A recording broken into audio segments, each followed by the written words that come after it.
I shall not seek and I will not accept the nomination of my party for another term as your president. But let men everywhere know, however, that a strong and a confident and a vigilant America stands ready tonight to seek an honorable peace and stands ready tonight to defend an honored cause. March 31st, 1968, 50 years ago. James Jones, no aide was closer to President Johnson than you, serving 4 years as his appointments secretary, equivalent to the White House Chief of Staff. Walk us through the process that President Johnson undertook to decide not to seek re-election. Well, it actually started about 7 months previous in September of 1967. The president told me he wanted to go to the ranch that weekend, and he'd like to have John Connally, who was then Texas governor, to come to the ranch, and just Lady Bird Johnson, the president, John Connally, Governor Connally, myself, and the president's top secretary, Marie Famer, were at the ranch that whole weekend. As the president really relaxed at the ranch by riding around the ranch, looking at the deer, looking at the cattle, etc., particularly the three of them, Mrs. Johnson, the president, and Governor Connally, rode around and discussed whether he should or should not run for re-election. And then at meal times, we would all discuss it. And the president asked Connally what he should do. Connally said he was not going to run for governor again in '68, and he thought the president should not run for re-election. That discussion went on. Nothing was concluded, and then we went back to Washington in the White House. Periodically, the president would ask me to come in at the end of the day and just have a drink or talk about issues, and the issue of whether he should run or not came up a few times. If you go fast forward then to December of 1967, the Christmas season, we all went back to the ranch. Well, we had a round-the-world trip and then went to the ranch. And again, the decision was being discussed. The president asked me to get Horace Busby, who was one of his longtime speechwriters, and draft a statement that he was not going to run for re-election, but not to tell anybody about it. So there were very few people, I'd say less than a half dozen, who had any inkling that this was even being seriously considered. We had the speech drafted, what he called the peroration, the final announcement that he wouldn't run. And in the meantime, I was coordinating the development of the State of the Union speech for January 1968. We kept the speechwriters for the State of the Union separate from Horace Busby. And so the president was planning to announce at the end of the State of the Union speech in January 68 that he was not going to run. We had everything ready. We did not have any of this on teleprompter. And we had a separate little piece of paper with the I shall not run. We drive up to the Capitol, and the president gives his State of the Union speech, and he did not have the peroration. He did not declare he wasn't going to run. So we're riding back to the Capitol, and at this time I'm 28 years old, and you know everything when you're 28 years old. And so I basically asked, he didn't use this peroration. He said, I left it on my night table and I forgot to bring it up. Well, to my way of thinking, I thought he had decided not to run. He decided to run and not to give this speech. So we went on in the first 3 months of 1968, and he started asking for different questions, different information. For example, he asked us to have a study done as to when Harry Truman announced that he was not going to run for re-election in 1952. Turned out it was March 30th. He had some special polls made. Ollie Quayle was our pollster in that year, and we asked Ollie to run the president on a head-to-head against all the possible Democratic and Republican candidates, which would be Gene McCarthy, Bobby Kennedy, Nelson Rockefeller, Richard Nixon, etc. And the president beat all of them in those polls. This was about 10 days before his March 31 announcement. And I think he did that because he wanted to have in his own mind that he was not being run out of office, that if he did run, as he thought he would, win, that he could win. So he hadn't asked for information like that. We get to Friday, March 29, and the president called a mini press conference in the Rose Garden and basically said he's going to make a nationwide televised speech on Sunday evening, the 31st, and it was going to be an important speech. Well, we spent the rest of that weekend working on that speech, and again taking Horace Busby back and putting him in the Indian Treaty Room, separate from all the speechwriters. He was in the mansion, not the Indian Treaty Room, but the Lincoln bedroom, which was adjacent to the president's bedroom. And so Horace was working on the end of the speech. Nobody else knew about it. And even before we got to that, on the 29th, after the little mini press conference, he asked me to get George Christian, who was then the press secretary, and Marvin Watson, who had been my predecessor as appointment secretary, but who was now running the putative campaign for re-election. Asked us, three of us, to come in for a drink in the little office off the Oval Office. And at that point, we again talked about whether he should or should not run. And at the end, he said, well, what do you fellows think? And we split 2-1. Two of us thought he should run. One, George Christian, thought he should not run. And we had no decisions at that point. So we continued to work on the speech. On Saturday, I was at the White House. We went through several revisions of the speech. Sunday morning, he called me at my apartment in Southwest Washington and asked me to come down to the White House, that he and Lucy were going to go to church that morning at St. Dominic's Church over in Southwest Washington, asked me to go with them. And so while we were in church, he said, asked the Secret Service to get the peroration, the I will not run part, off his night table and bring it to him, and then also call Hubert Humphrey, who was the vice president, and ask him to delay his departure for Mexico City that day because he wanted to come over and see him. And so in those days, the vice president didn't have a home, so he was living in an apartment in the same complex where I was living in Southwest Washington. So after church, we went over to the Humphrey apartment. Lucy went in with Mrs. Humphrey into another room, and the president, the vice president, and I went into the little study. The president asked him to read the speech, and Vice President Humphrey read the speech, and he got to the end, and he started really just palpitating. He could hardly get his breath. And President Johnson said to him, if you're going to run, you need to start tomorrow. But I have not finally decided whether I'm going to run or not. I will have Jim call you in Mexico City tonight and with my final decision. And so that we left it at that. One of the interesting things, as you know, Vice President Humphrey ran for president in 1960, and he was defeated in West Virginia in a very big surprise by the Kennedys, by Jack Kennedy. And so when President said, if you're going to run, you need to get started right away, tears welted up in his eyes, and he said, there's no way I can beat the Kennedys, which was an interesting observation of him going into the campaign with that. So we went through the day on Sunday. He had some personal friends. Arthur Krim, who had been a major fundraiser for him, was the head of United Artists at the time, and Mrs. Krim, they came to the White House. They were part of a discussion through Sunday. And then we went back and forth.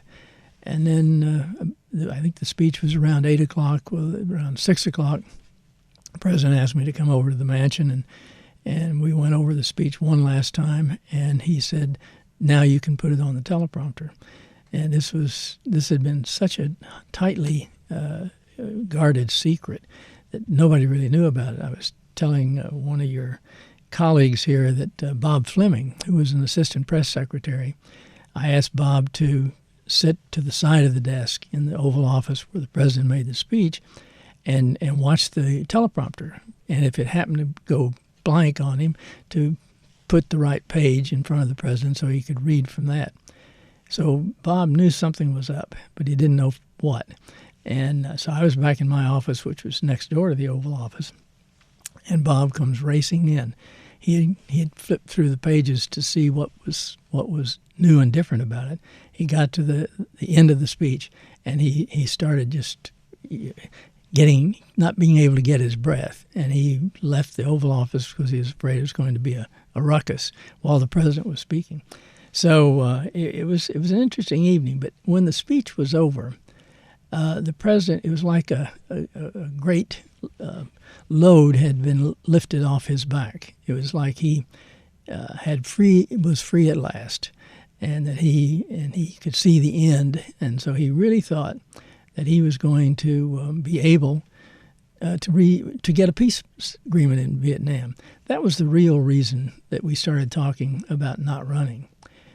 He had mentioned several times different reasons why he shouldn't run, which I thought were bogus. But for example, he said that his father and grandfather had both died at age 64, and that he was going to die at age 64, and he'd be president, and he didn't want to die in office.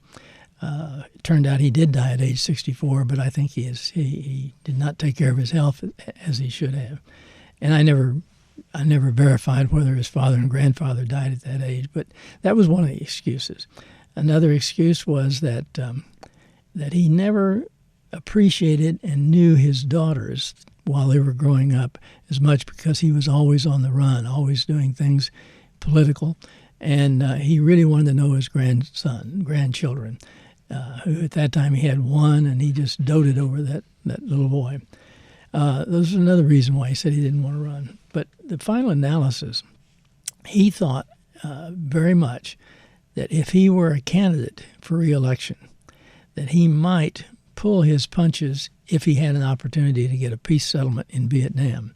And he did not want to be put in that kind of a position. He thought if he were free of politics, that he could do whatever is necessary to reach a peace agreement. So that was the real reason he didn't run. Along those lines, this is from October of 1968. It's a conversation between President Johnson and Everett Dirksen, Republican from Illinois, a mention of Richard Nixon, who was at that time the Republican nominee, and the issue of Vietnam. Let's listen.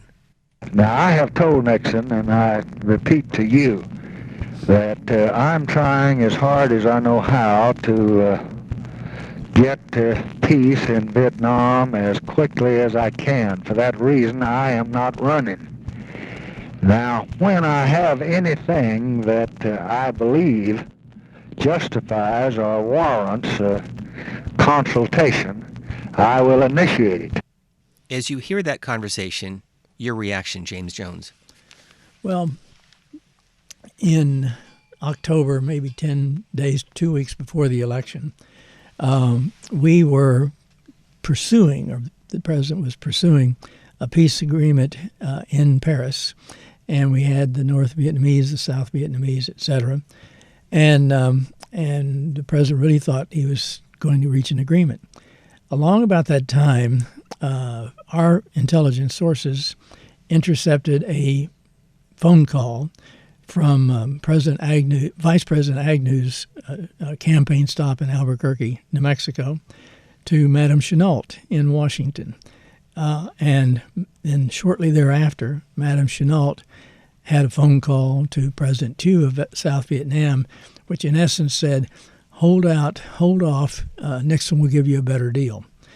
And then all of a sudden, the negotiations just came to a halt. So basically undercutting President Johnson. That's right. And, of course, the president was furious at this. And he did have I had talked to Bryce Harlow, who was very close to Mr. Nixon, and basically tell him that this is going, if this happens again, it's going to be totally publicized. President Johnson decided not to leak this or tell this to anyone. Why?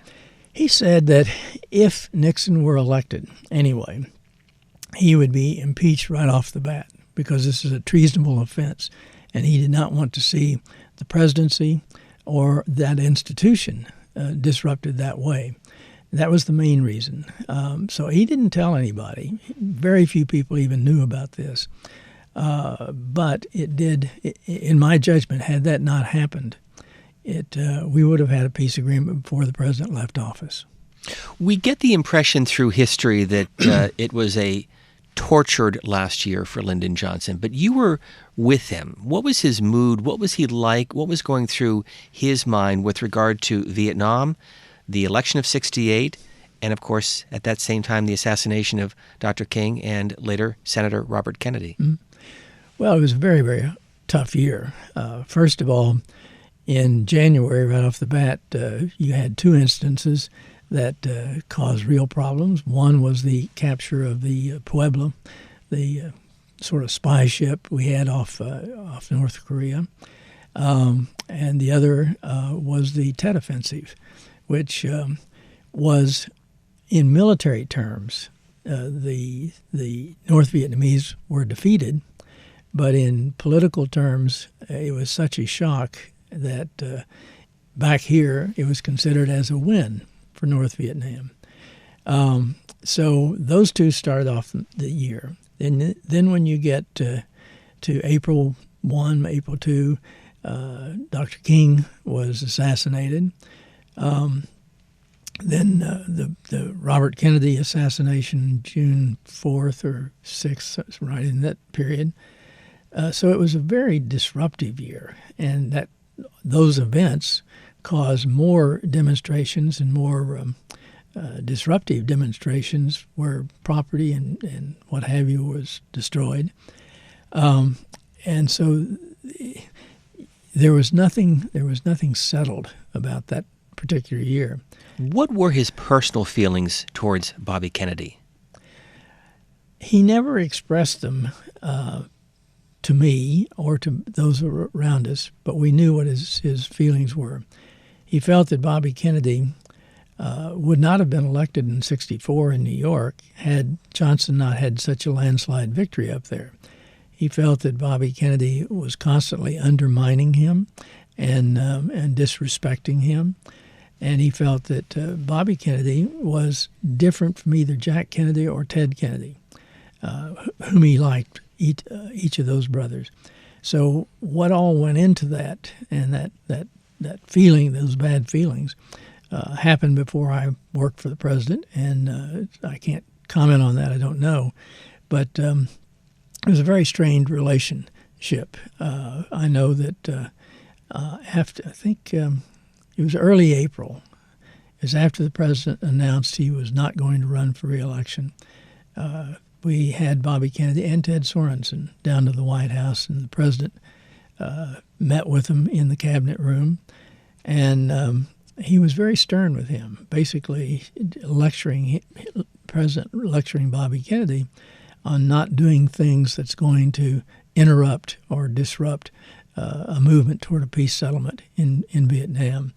And it was you could tell then that the two people did not have the warmest of relationships. And of course, that settlement did not take place in 1968. Right. Take us back to the evening of March 31st. The speech is over. You're in the White House. Paint a picture. What was it like? What was Lady Bird Johnson saying to President Johnson? What was the interactions with President Johnson? What were you seeing and hearing? Well, after the speech, the president went into the little office off the Oval Office and received and made phone calls. One of the interesting phone calls was to Nelson Rockefeller, because, or Rockefeller to him, he was the governor of New York. And Johnson had developed a warm relationship with Governor Rockefeller and had even encouraged him on this night to run for election. I suspect of all the people who were running, The one that President Johnson thought might be the best successor to him was Nelson Rockefeller, which was an interesting observation. Lady Bird Johnson was absolutely elated because she felt he should not run. She had felt that for quite a while. And so she and the daughters were both just congratulating and feeling very warm. The president, having wrestled with this decision for months, felt really relieved that the decision was made. His step was much lighter. His attitude was much brighter, and so I think he was relieved. I was handling phone calls mostly. Tallulah Bankhead was one of the first who called, and she was just distraught. I obviously had to talk to Vice President Humphrey. I had called. We had several of the cabinet ministers or cabinet secretaries on the same airplane going to Asia. I think it was to Japan for some sort of a conference. And I called Dean Rusk, who was Secretary of State, and told him what the president had done. And his response was about, "Thank you very much." So he just took it in stride. He was a person of few words anyway. So I was making those calls and to different members of the Congress to let them know. So it was a happy feeling, and as I say, it was almost as though President Johnson was on his way out of jail. Because he always felt, in that particular year, he always felt very confined by the White House. And so it was a feeling of freedom. One other conversation on the evening of March 31st. This was with Willard Wirtz, who served as his labor secretary. Mm-hmm. Let's listen. Mr. President, Bill Wirtz. Yes, Bill. How are you? Glad to hear you. That was the greatest contribution to peace in all of history. Well, I hope so. We're sure going to work at it. It's simply magnificent. Beyond that, I only want to tell you that at the right time, I'll be doing everything in my power to reverse that decision. I think I'm smart enough to know that right now is not the time, and I didn't want you to say anything. I just want you to know how I feel about it. No, it's not reversible, but God bless you, and you've been in there, and I'm awfully grateful to you. Well, it puts you in a position to do what Woodrow Wilson wasted the opportunity to do, and what some other people have wasted the opportunity to do, and I just want to salute a great man. Thank you, Bill. You're a wonderful colleague, and you've been been a great source of strength to me all the time in every way. Well, you're a great man. Thank you, Bill. Thank you. President Johnson with his labor secretary. Again, it's important to underscore that this was a shock to the nation. It stunned the world. Right. And to his cabinet and to most of the people who were in government. It was really a well-kept secret. And Bill Wirtz was a wonderful person. He was President Kennedy brought him in as labor secretary, and he stayed on with President Johnson for the whole Kennedy-Johnson 8 years. And he was just a very wise person and a very decent person and very smart. James Jones, I have to ask you about these recordings because we air them every Saturday on C-SPAN Radio, right. And it is often the most commented part of our programming as people listen to the inner workings of the Johnson White House. Why did it come about? And as you listen to these tapes, what are your thoughts? Well, President Johnson wanted the tapes, and I think he wanted them for several reasons, probably his own self-protection, number one. But the interesting thing about President Johnson, his motivation was history. How would history record his administration and his presidency? And he wanted that for history. And when we left office, he said at the appropriate time he wants these released because he wants the American people to see his administration, as he said, with the hide off, both the warts and the good things that the administration did so that they could really assess his administration. And these tapes were one of the things that I find wonderful about them. Lyndon Johnson was not a good television person. He never warmed up to a camera. He would warm up like wonderfully, very much so, with people face to face. He was very much a people person. But on camera, he was very stiff and did not come across well. And when people would say, they would have their negative opinion of him after he made an address on television or what have you, I would say, I wish there was a way for you to see the Lyndon Johnson that we see privately. He is warm, he's funny, he's smart, he is very committed, but you don't see that on television because he's too intimidated by the camera and how people might perceive him. He did not want to be perceived as some cornpone politician. He really wanted to be perceived equal to what he believed the office of the presidency should be. And what these tapes have done is to be able to show the Lyndon Johnson that we got to know privately in a way that would not have been able without the tapes. And finally, at the time, you were 28 years old in March of 1968, as you reflect 50 years later. That moment where Lyndon Johnson announced that he was not seeking re-election and the events that followed in the days after, what were you thinking?